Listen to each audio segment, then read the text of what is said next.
as far as India is concerned, we certainly regard climate change as a very big challenge for a developing country. And the reasons are very clear, because in our case, the challenge of climate change cannot be divorced from the challenge of social and economic development itself, or poverty eradication. So for us, it remains a very important issue.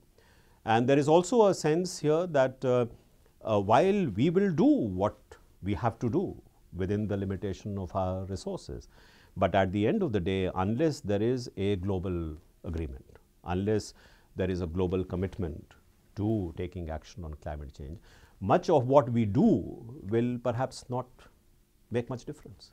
So if India has today 4% of the global total as far as emissions are concerned, even say by some miracle tomorrow all 4% were wiped out, climate change would still continue to take place.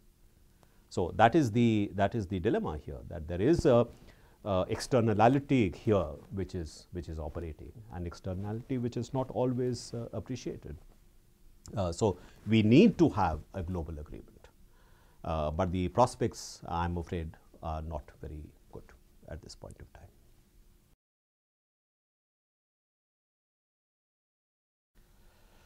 When we look at our developmental prospects, say for the next 20 years, 30 years, it is quite apparent to us that energy is going to be the big constraint on our developmental prospects. We are already perhaps in an energy constrained world. I would say that perhaps we are already in a resource constrained world.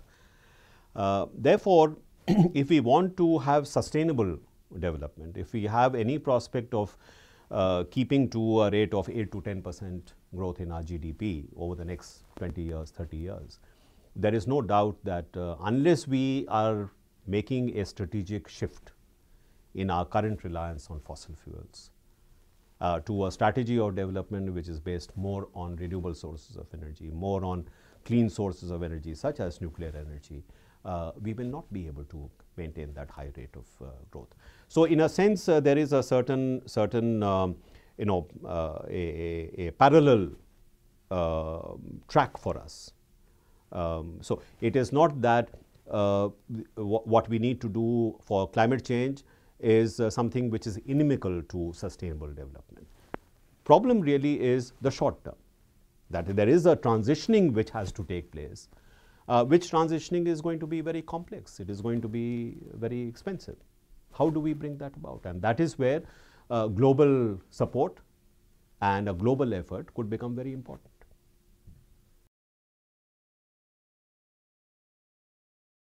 Well, it's not that countries like India or China do not have a responsibility with respect to that global effort that I spoke about. But it's a question of, being able to construct essentially a equitable treaty or an equitable agreement so that the interests of the industrialized countries as well as the developing countries are taken into account. What does that mean? It means that in terms of resources, whether they are financial resources or technological resources, there should be a willingness on the part of the industrialized world to share that with developing countries like India, so that we can make that transition that I spoke about in a smoother fashion, in a more accelerated fashion. This is in the interest of the United States itself.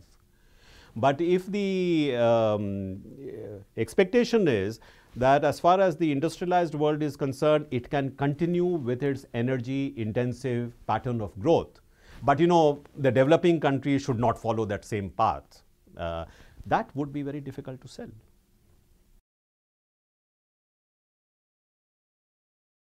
There is no doubt that what has happened at Fukushima will slow down the development of nuclear energy, not just in India, but perhaps all over the world. There will be questions asked, and legitimate questions asked, about the safety of nuclear energy.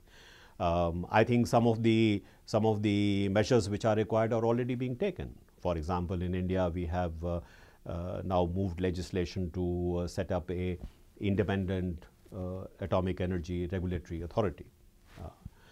We are requesting the International Atomic Energy Agency to do a kind of a review of the security procedures and safety of our existing reactors.